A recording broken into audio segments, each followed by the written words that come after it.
Hello and welcome. Today we will be doing a lesson from Unit 2, The Pulley. The Pulley is a very different kind of a poem because it's written by a poet who's very different. George Herbert was a Welsh poem uh, who was actually a priest by profession and has written a lot of poems related to religion.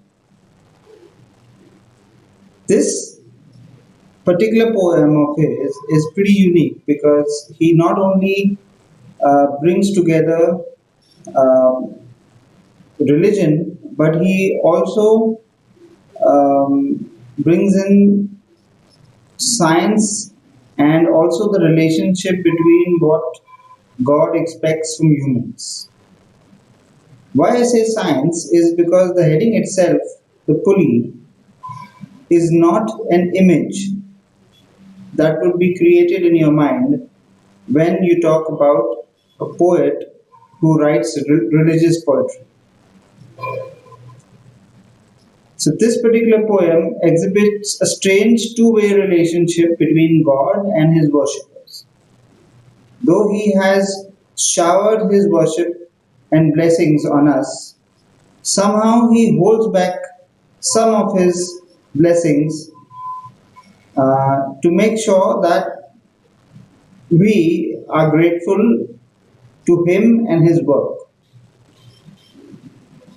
God has given us precious gifts and to his devotees, and sometimes God also expresses certain type of um, concerns where he is concerned with what humans will do with the gifts that he has given to them. He wants us to understand what he expects.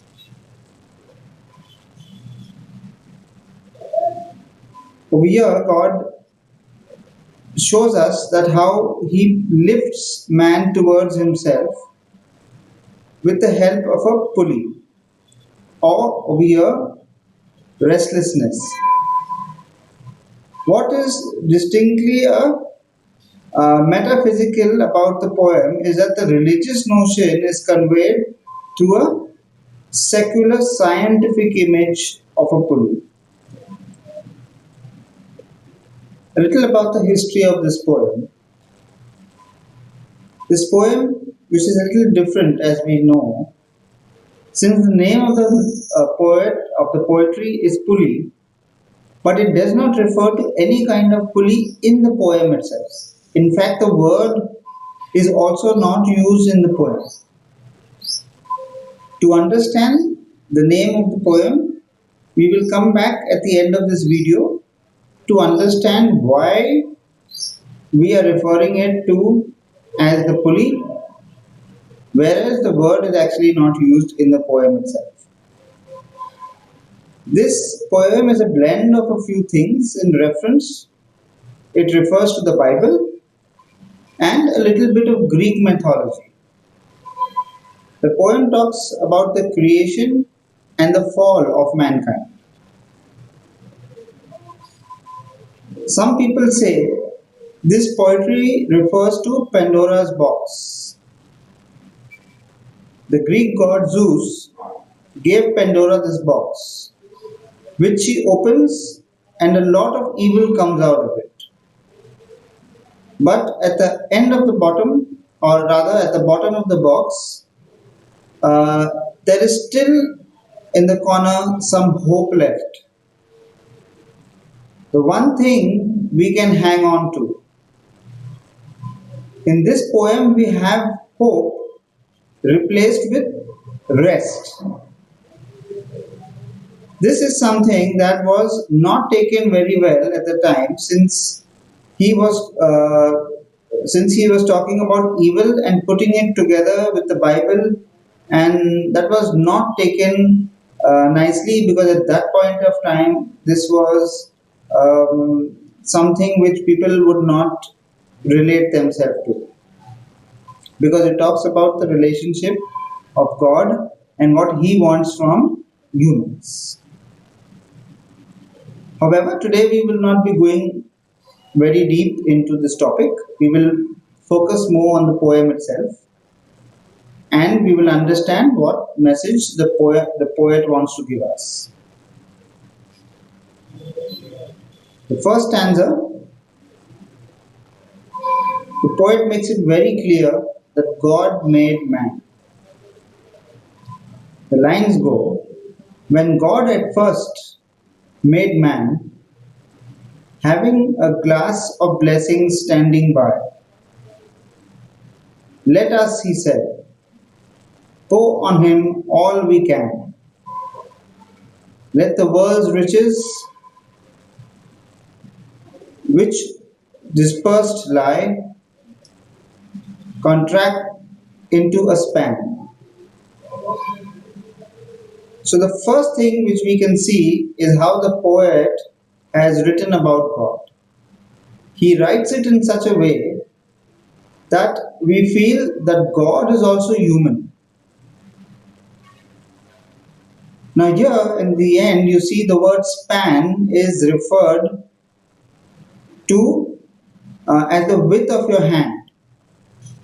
Okay, but it also refers to a period of time,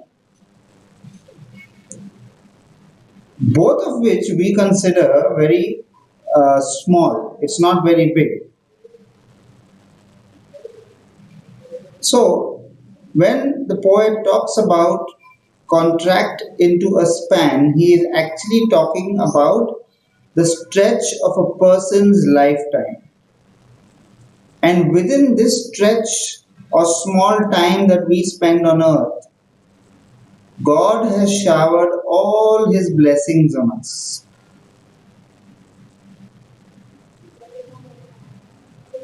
The kind of blessings that he showered on us tells us, or rather, we can see in the next stanza. These are the kind of blessings that God has given us. So strength first made a way, then beauty flowed, then wisdom, honor, and pleasure. When almost all was out, God made a stay, perceiving that alone of all his treasures, rest is the bottom lay. So, what the poet says here is he talks about all the blessings that God has given us: beauty, strength, wisdom, honor, and pleasure. Rest is also a blessing that God has given us. But in this poetry, the poet says rest is at the bottom. And before God gave us everything, He stopped. He could have easily given us everything. In this way, here it looks like God is now thinking, He is doubting, He is doubtful about what He has done. And in some way, He is unhappy. The reason we will see in the next stanza. For if I should, he said, best worth the jewel also on my creature, he would adore my gifts instead of me, and rest in nature, not the God of nature. So both should losers be. So is rest a good idea? Here we see how the poet thinks God is unhappy because he feels if man would rest too much, then he would start to enjoy all that God has given us and forget about God who actually gave them to us. In this way, both God and man would be at a loss.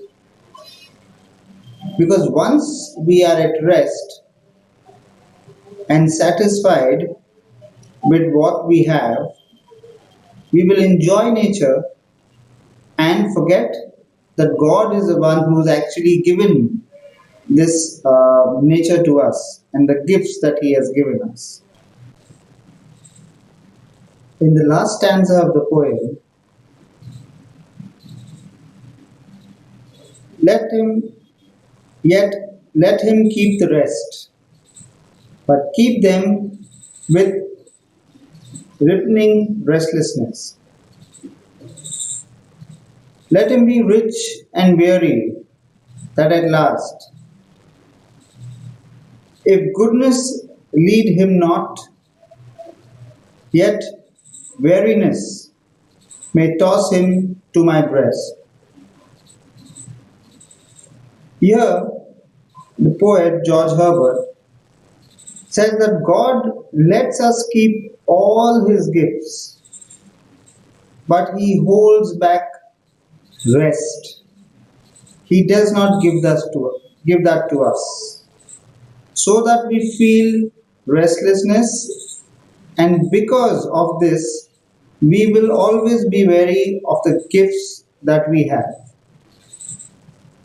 If goodness and kind acts and deeds and all of the blessings that He has given us don't bring us to God,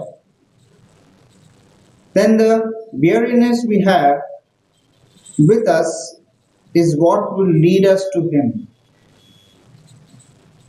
And this is the way God has made to bring humans or mankind closer to Him.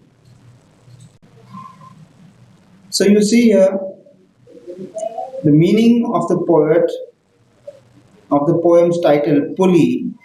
You can see on the right hand side that a person is pulling a self up with the help of a pulley. There is rope and there is a circular pulley which helps pull weight. God here needs a pulley to pull us towards Him. This diagram talks about the way God uses His blessings as a wheel and rest, which in Latin, restus means rope. So, a wheel is His blessings, and rest is the rope to pull mankind towards Him. This is the reason the poem is named The Pulley, since it talks about the factors which God uses to bring humans close to Him.